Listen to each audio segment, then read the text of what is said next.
everyone, I hope you are doing well.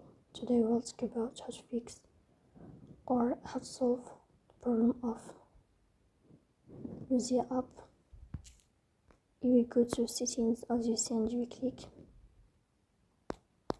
Here we go to apps, default apps, app settings.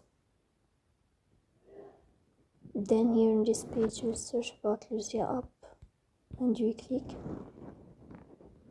In this page of app info, you will go to first stop and you will click OK. Here you will enter to the window of storage. Then we click on clear cache.